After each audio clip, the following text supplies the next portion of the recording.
doy la bienvenida a Código Vital, el videopodcast del Instituto Alexander Fleming. En este episodio vamos a estar hablando de nutrición y alimentación, por eso voy a estar conversando con la licenciada Gabriela Santos Mendiola. Empezamos.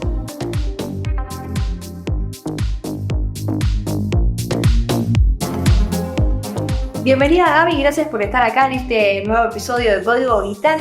Y te propongo que le cuentes a la audiencia para empezar quién sos y qué haces dentro del Instituto Alexander Fleming. Bueno, mi nombre es Gabriela Santos Mendiola, soy licenciada en nutrición, me dedico a esto hace muchos años, vamos a ponerlo así, muchos años, y no es IAFA el único lugar donde he trabajado a nivel nutricional, pero bueno, hace casi desde los inicios, que soy la jefa del servicio de nutrición. Y bueno, muy feliz de compartir con ustedes este momento y de formar parte de esta nueva serie de video podcast que está realizando el Instituto Alexander Fleming. Gaby, estamos nosotros muy contentos de tenerte acá en este episodio y queríamos hablar de nutrición y alimentación, que es uno de los temas más pedidos, y por ahí está bueno empezar con lo básico, ¿qué es la nutrición y qué es la nutrición saludable? Bueno, la nutrición podríamos ponerlo en términos generales, que es como la capacidad que tienen los seres vivos de obtener nutrientes a través de los alimentos para poder crecer, desarrollarse, funcionar correctamente. ¿Cuáles son esos principios nutritivos? Los hidratos de carbono, las proteínas, las grasas, las vitaminas, los minerales. Todo esto obviamente implica procesos de ingestión de los alimentos, de digestión, de absorción y de metabolismo de los mismos. Una nutrición segura es una nutrición en donde se consumen alimentos que no generen un riesgo para la salud. Ok, bien. Y esto tiene que ver con distintas formas de manipular el alimento, donde uno tenga seguridad que estos alimentos ni se contaminen, ni estén en contacto con sustancias tóxicas o sustancias químicas que puedan poner en riesgo la salud. Muchas de estas cosas tienen que ver con la manipulación de esos alimentos, con una correcta cocción de los alimentos, con una correcta conservación de los mismos. Bien. A tomar nota. A tomar nota. No es lo mismo distintos tipos de cocción o cómo los almacenamos. Lo digo como un ejemplo donde hay alguna fruta o verdura que no está bien lavada, entonces puede traer algún microorganismo patógeno, o algo que no está bien conservado, como en ejemplo del botulismo, donde dentro de una lata, por ejemplo, figura hay algún microorganismo que es tóxico para la salud. De ahí la importancia que la fruta y la verdura está bien lavada. Bien. Que conservemos en lugares frescos, los alimentos sean de buena calidad, cocinar a temperaturas apropiadas. Bueno, una serie de pautas que tienen que ver con todo esto para asegurarnos que los alimentos no nos transmitan ninguna enfermedad. Bien. Recién mencionabas lavar correctamente los alimentos, ¿no? No sé, mi mamá lo lavaba siempre con esponja y detergente y le decían que era una loca. Digo, ¿está bien, está mal? ¿Cómo nos recomendás lavar los alimentos? Bueno, en realidad las frutas y las verduras crudas, así como nuestra época del COVID, lo ideal es sanitizar las frutas y verduras crudas. ¿Qué es sanitizar? Porque la mayoría dice, no, los lavo con vinagre, con un montón... No, sanitizar es poner en 1 litro de agua 4 o 5 gotas de lavandina, bien, dejar reposar 15 minutos, lavar y después... enjuagar, secar y guardar. Eso es sanitizar. Bien, la proporción. 1 litro de agua y apenas 4 o 5 gotitas. 5 gotas de lavandina, sí. En un momento se hablaba de menos gotas, lo que pasa que pospandemia la industria cambió la proporción de hipoclorito de sodio que tiene la lavandina. Históricamente la lavandina traía 55 gramos de hipoclorito de sodio. Hoy por hoy, si uno mira las botellas, tienen entre 35 y 20 gramos de hipoclorito de sodio. Lo disminuyeron para que les rinda más, entonces por eso uno habla de un porcentaje un poquito más alto de gotas de lavandina para poder sanitizar. Es un gran dato que nos están aportando. Bueno, me alegro que sirvan. Nos estamos enterando un montón.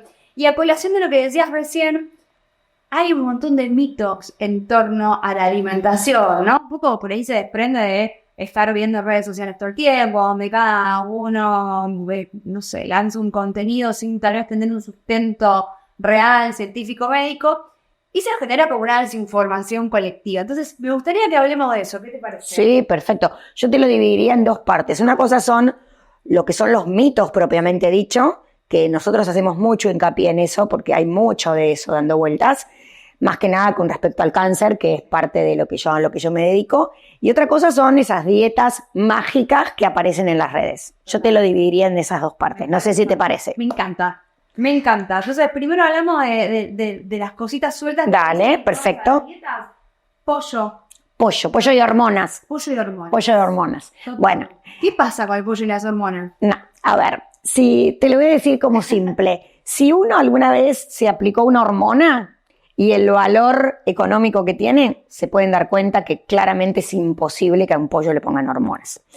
Es un mito total. A los pollos no les ponen hormonas. No les ponen hormonas. El SENASA lo tiene prohibido, claramente. Y si uno utiliza el sentido común, puede pensar, es decir, a ver, lo que yo trato de explicar es esto, que al pollo lo alimenten con alimento balanceado y no con granos, como sería lo correcto, que le apliquen antibióticos para que no se enfermen, que los tengan con la luz para que sigan creciendo. En eso estamos todos de acuerdo. Bien. Un pollo de granja se alimenta con granos, camina, pastorea, por decir. Claro. En cambio, los que no son de esa manera, no. Entonces uno pone en el horno un pollo que a lo mejor tiene 2,5 kilos y cuando lo saca del horno es una palomita de 1 kilo. ¿Por qué? Porque tiene mucha grasa que se licúa con el calor y mucha agua. Porque el músculo no se desarrolla como tiene que ser, porque el pollo no camina y no se alimenta con lo que corresponde. Entonces ahí radica un poco la confusión, creo yo, con esto de las hormonas o no. No tiene hormonas. Es una pregunta muy frecuente en las pacientes con cáncer de mama que utilizan antiestrogénicos, que un poco con esto de las hormonas, pero la verdad es que para la población general quiero que quede claro que el pollo no tiene hormonas. Otras cosas podemos discutir, pero hormonas no. Nos quedó clarísimo. Hormonas. Y otro mito que se desprende son los azúcares, ¿no? Como que están medio demonizadas y esta cosa de la demascamos más sana. ¿Qué de verdad hay en esto? Bueno, a ver, hay varias cosas con respecto a eso. El azúcar común, el azúcar refinada que uno conoce, obviamente que es un alimento refinado. En eso estamos de acuerdo. El azúcar es un disacárido que obviamente el cuerpo necesita como energía. Todas las células del cuerpo necesitan glucosa como energía. Las células buenas y las células malas. Las pongo en esos términos porque todo el mundo lo corre por ese lado, obviamente. Entonces, las células del sistema nervioso central, las células del cerebro, para pensar, necesita glucosa. Entonces, es necesaria la glucosa para el cuerpo. Obviamente que el cuerpo obtiene glucosa de muchas cosas. Si uno no consume hidratos de carbono, que se junta con lo de las dietas mágicas, el cuerpo va a obtener energía de otra manera, porque la energía la necesita. Entonces, si no lo obtiene de hidrato de carbono, la obtiene de grasas, que son las, digamos, la reserva natural del cuerpo. Si no la obtiene de grasas, lo obtiene de músculos. Entonces, de mucho sentido no tiene restringir tanto los azúcares como alimento, como producto en general, es decir, porque las frutas tienen azúcares. Entonces, no tiene sentido restringir todos los hidratos de carbono en general. Con respecto al azúcar, y ahí me sumo un poco con el edulcorante, se habla hoy mucho de el umbral de sabor dulce. Bien.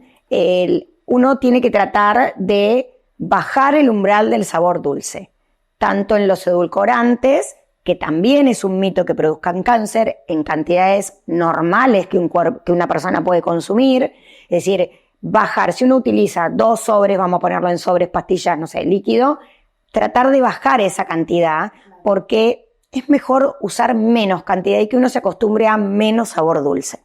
Entonces, está un poco relacionado con eso.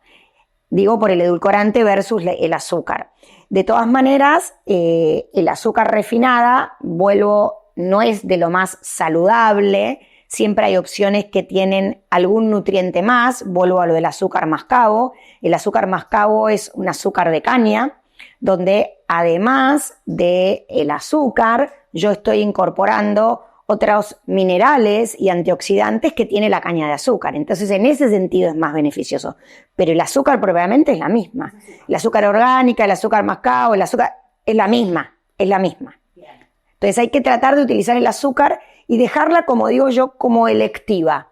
Porque uno también tiene que pensar que en todas estas dietas, uno tiene que poder convivir con una dieta saludable dentro de un entorno social. Entonces, vos no podés eliminar de tu dieta de toda la vida y nunca más una torta, un helado. Entonces, porque eso si no te aísla de lo social también, y eso es algo que es muy, muy importante, el tema de lo social. El boom de las harinas. De las harinas. ¿No? Como que la gente quiere harina mala, sacarlas por completo e empezar a incursionar en otro tipo de harinas que no todas son para todos, seguro. Exactamente. Yo estoy feliz de la vida que haya esta gran variedad y disponibilidad de distintos tipos de harina, cuando tradicionalmente la única harina que era utilizable o que estaba más difundida era la de trigo. Concretamente con la enfermedad celíaca o cierta intolerancia a las harinas, que no solamente tiene que ver con el trigo, porque la endemonizada, como digo yo, es el trigo, pero es avena, cebada y centeno también, que no están endemonizadas, solo la de trigo, pero son las 4. Entonces, la harina de trigo hoy por hoy en la industria está como muy refinada y muy industrializada, y eso es lo que también genera cierta intolerancia. Entonces, en el caso, por ejemplo, tu caso, que tampoco podrías consumir avena, como celíaca que sos, pero la avena te aporta fibra. Entonces, yo la elegiría, depende de la preparación, porque no todas las preparaciones son aptas para cualquier tipo de harina. Uno tiene harina de legumbres, como harina de garbanzos, de lentejas, tenés harina de almendras, y no todas son iguales, no todas tienen los mismos principios nutritivos. Entonces, hay que saber adecuar para cada preparación lo que uno necesita. Pero, de todas maneras, hay que pensar que una harina de trigo integral está aportándole fibra, como en el caso de la avena. Es una harina de trigo, las dos tienen gluten, pero en el caso de la integral estarías aportando fibra. Entonces, eso estaría en condiciones de uno decir, bueno, harina de trigo, más fibra, más nutrientes, ¿por qué no dentro de una dieta saludable? ¿Por qué no? Hay que tratar de no, yo trato de tener una cabeza abierta en ese sentido. Que haya más variedad, cuanto mejor. Pero no quiere decir que tengamos que sacar lo que no está bien. Y para que no quede en el aire también, si sos celíaco o celíaca, no puedes comer avena. ¿Eso qué quiere? Claro, porque es una de las típicas avenas que están de moda. Así como la de trigo no, la de avena sí. Todo es avena, panquequito de avena, todo es avena. Pero vos, que sos celíaca, no podés consumir la avena. No podemos los celíacos. Y me llevo así casi por decantación al otro demonio, los lácteos. Bueno, hasta casi yo no entiendo el demonio de los lácteos. La verdad que no lo termino de entender. Los lácteos aportan proteínas de alto valor biológico, que hay cierto tipo de alergias a la proteína de vaca, ¿ok? No hay ningún problema. Existen, hay que eliminarlos en los bebés, en las madres que amamantan, ¿ok?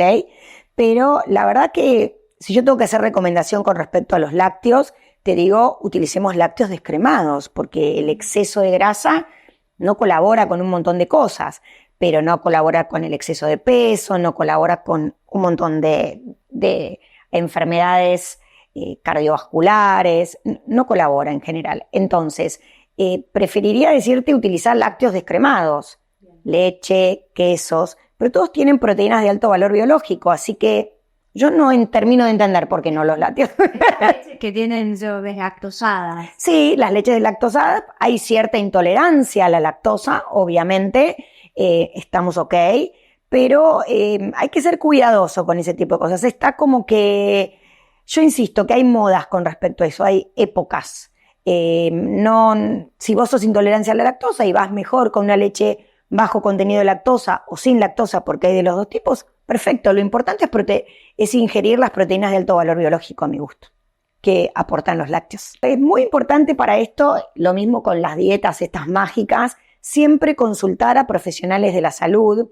Digamos, licenciados en nutrición, nutricionistas, médicos especialistas en nutrición, pero a veces esas dietas que aparecen en las redes sociales, la verdad que lamento porque confunden mucho a toda la población en general.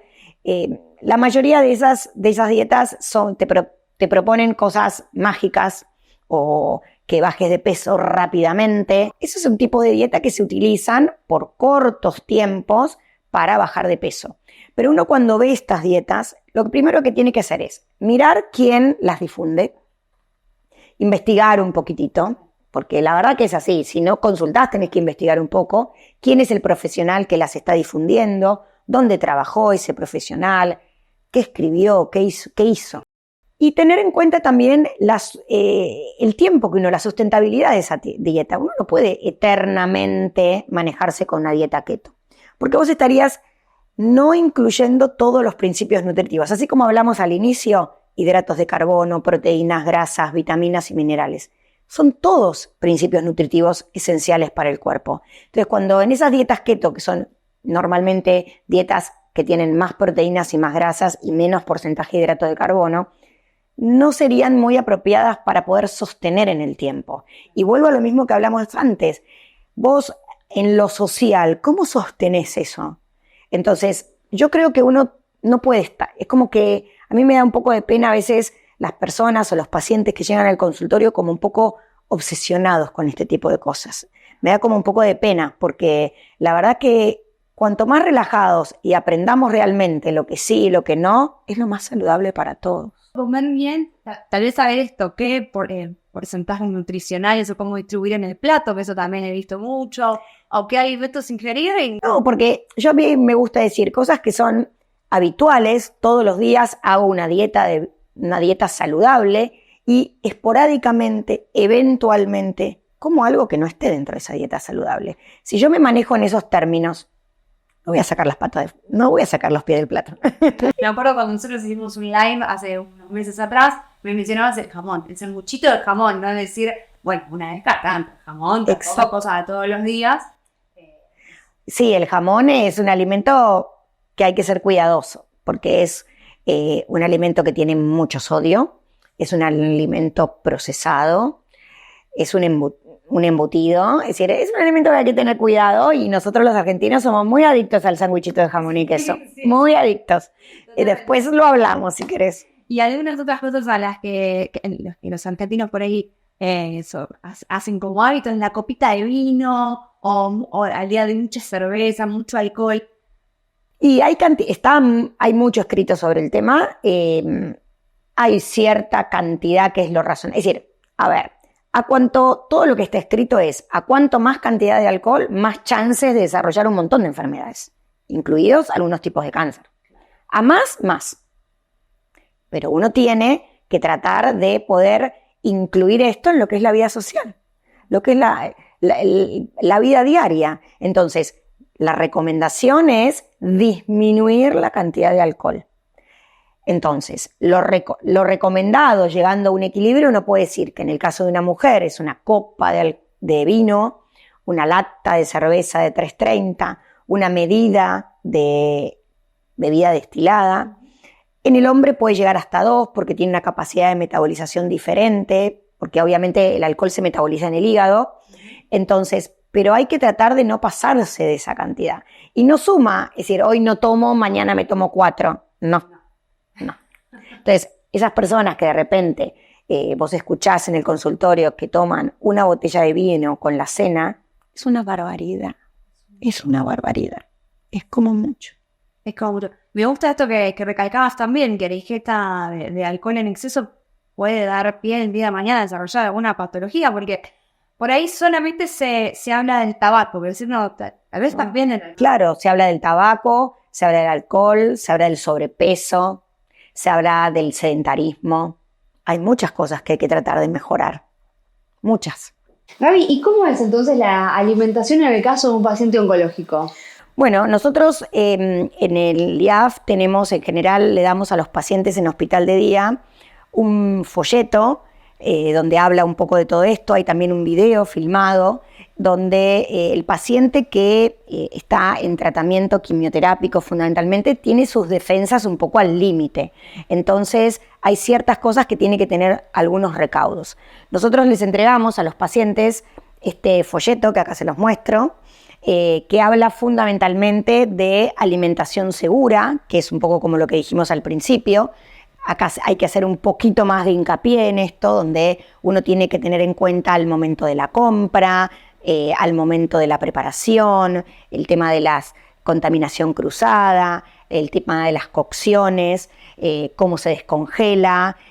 Las cosas tienen que ser, por ejemplo, cuando uno descongela, no se puede descongelar a temperatura ambiente, se los aclaro. Me estás partiendo el medio. Bueno, no, pero no se puede descongelar no se debe, no sé si no se puede, no se debe descongelar a temperatura ambiente. Esto tiene que ver con las temperaturas de los microorganismos y las temperaturas de riesgo. Entonces uno debería tratar de descongelar en forma lenta o rápida. Lenta sería, uno baja la noche anterior algo del freezer a la heladera, o una forma rápida sería bajo el chorro de agua fría o en un microondas. Agua fría, no agua caliente. Hicimos todo mal.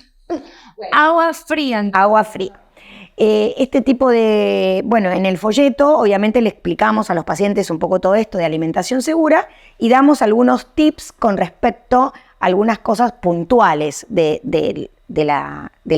con respecto a la alimentación, de qué sí, qué no. Por ejemplo, no el consumo de pescado crudo. Uno está muy acostumbrado ahora al tema del sushi, del ceviche, no pescado crudo. Tratar de evitar comprar productos a granel. Yo voy a preferir que los alimentos estén envasados al vacío y en origen. O sea, a granel es producto suelto. Sueltos, por ejemplo, los frutos secos que uno compra en la dietética. Grasas de muy buena calidad, estamos de acuerdo, pero yo voy a preferir que sean sometidos a calor.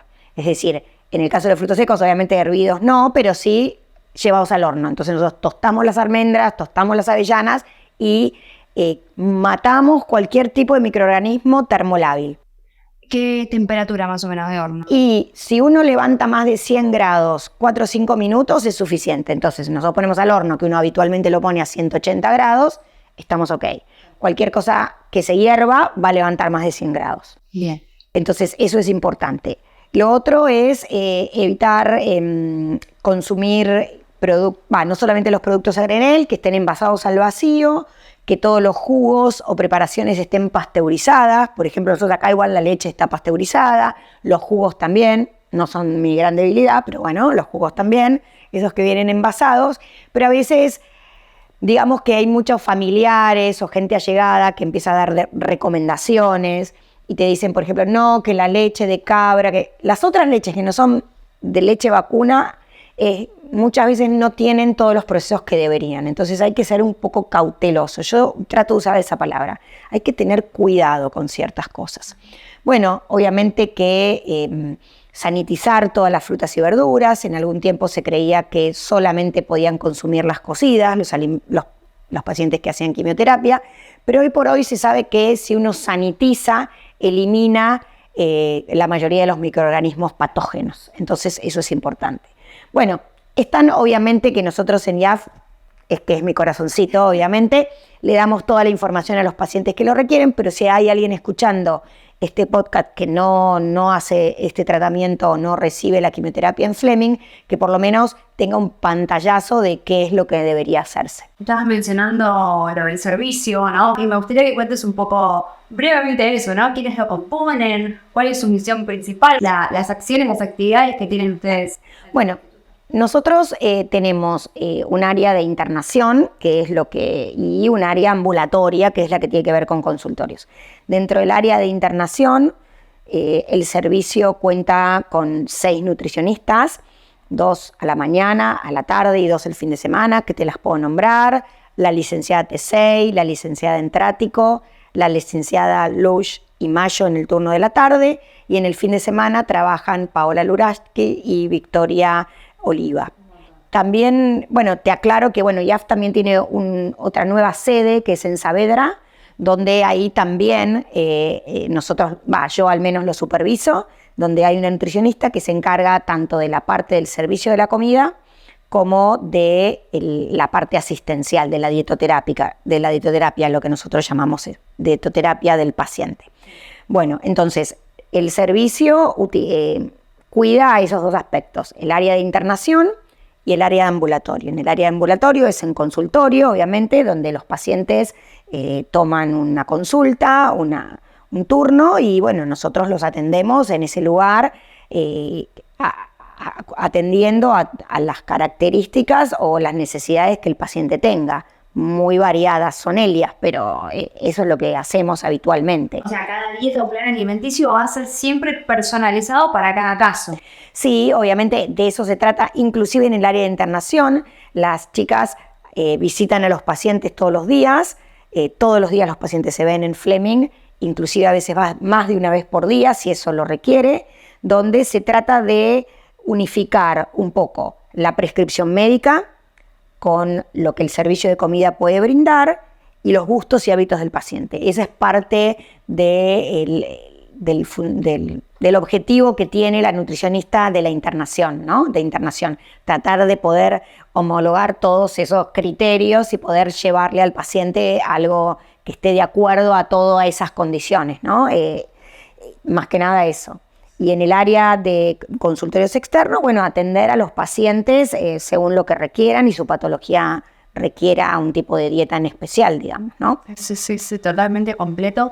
Y por ahí preguntarte si tenés algún consejito final que le quieras contar a la audiencia. Sí, me gustaría hablar de recomendaciones generales. Me encanta. Quiero. Que eso es lo que siempre suma, a mi gusto. Tiene que ver con, primero, mantener un peso saludable. A mí me gusta hablar siempre de peso saludable, no de peso ideal como se hablaba en otras épocas. Mantener un peso saludable, realizar ejercicio físico. Todo esto obviamente tiene que ver con un poco la prevención primaria, ¿no? Y los hábitos saludables, como hablamos. Entonces, vuelvo a repetirte, mantener un peso saludable, realizar actividad física, por lo menos 30 minutos diarios de algún tipo de actividad moderada. Bien, perdóname, si salir a correr, a caminar. A caminar, con caminar me quedo conforme, Es decir, entramos dentro de lo que corresponde, caminar.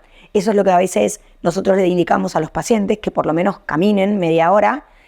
A veces cuando son un poco sedentarios, yo en mi modalidad es mandarlos a dar vueltas a la manzana, aunque sea 2 vueltas a la manzana a la mañana, 2 vueltas a la manzana a la tarde, al ritmo que puedan, obviamente. Pero para la población general, si pueden caminar, eso es muy saludable. Y con respecto a la dieta, las recomendaciones serían como primera instancia frutas y verduras, consumir alto porcentaje de frutas y verduras. Está descrito de 5 en total por día, entre frutas y verduras, 2 porciones de verduras, 3 frutas, de todos los colores dentro de lo posible, porque cada una aporta distintas vitaminas y minerales, entonces siempre decimos de distintos colores. Bajar el porcentaje de carnes rojas. Nosotros argentinos somos muy adictos a las carnes rojas y eso está un poquito ahí al límite. Aumentar el porcentaje, es decir, las carnes rojas me refiero a carne vacuna, cerdo, cordero, no es solamente carne de vaca. Aumentar el porcentaje de carnes blancas, pollo, que no tiene hormonas, pescado. Utilizar harinas o cereales integrales, no refinados, donde además del almidón aportemos algo más, por eso insisto en esto. Bajar el consumo de sal. Somos también un poco adictos a eso. Hay gente que le pone sal antes de probar. Antes de probarla, un desastre. Bueno, por eso justamente uno, si se remonta a la alimentación de un bebé, el bebé no registra el sabor salado. Todos los alimentos son dulces en general. Inclusive la leche materna es ligeramente dulce. Entonces, ¿para qué agregar sodio si no se requiere? Y eso está de la mano con lo que hablamos antes del umbral de dulce, el umbral de salado. Tratar de bajarlo, no consumir de más. Disminuir el consumo de azúcar, obviamente. Que los lácteos sean descremados, porque los lácteos aportan calcio también, que eso no lo mencionamos en su momento, pero lo agrego ahora. Consumir suficiente cantidad de líquido, mínimo 2 litros de agua por día. El líquido es agua, porque hay mucha gente también que dice, pero me tomo 3 pavos de mate. Bueno, colabora, no diría decir que no. Es decir, colabora, no vamos a descartarlo, colabora. Pero las personas tienen que estar hidratadas, suficientemente hidratadas. Pensé que me te ibas a referir a bebidas carbonatadas y eso es lo que iba a decir que no. Pero la pava de mate podemos aceptarla. ¿Qué otra cosa extra? No me quiero olvidar, lo más importante, productos procesados y ultraprocesados. Es muy importante esto. Disminuir o suprimir o evitar productos procesados y ultraprocesados. Porque yo me comería una barrita de cereal y mi respuesta es, come una fruta. Claro. Un alimento fresco, preferible sobre un alimento procesado y ultraprocesado. Eso es bastante importante. Disminuir, evitar productos procesados y ultraprocesados. Otra cosa importante es el tema de las grasas. Consumir grasas saludables. Aceites vegetales, obviamente. Aceite de oliva, que está también muy de moda, por supuesto que es muy saludable, aceite de oliva, aceite de girasol, aceite de frutos secos, es un aceite de muy buena calidad, evitar calentar el aceite, evitar las frituras o los salteados dentro de lo posible. Y creo que no me olvidé nada más. Y si a la audiencia incluso le queda alguna duda, nos pueden escribir por las redes sociales. Por supuesto, siempre estamos preparados y predispuestos a recibir cualquier tipo de inquietud que dentro de nuestras posibilidades podamos aclarar y evacuar. Bueno, y para terminar me gustaría hablar de lo que es la función, el objetivo que es importante del servicio de nutrición, que tiene que ver con asistir a los pacientes, ya sea internados o ambulatorios, y acompañarlos a veces en la reeducación de su alimentación. Por ejemplo, un paciente que ha sido operado, que le realizaron una gastrectomía total, donde parte de un órgano ya no está dentro del aparato digestivo, entonces tiene que aprender a reeducar cómo va a ser su alimentación a punto de partida de eso. Entonces, para mí es importante que quede claro que dentro del objetivo del servicio de nutrición, uno trata de educar a los pacientes, asistirlos y acompañarlos y obviamente educar a la comunidad. Totalmente. Muchísimas gracias, Gaby.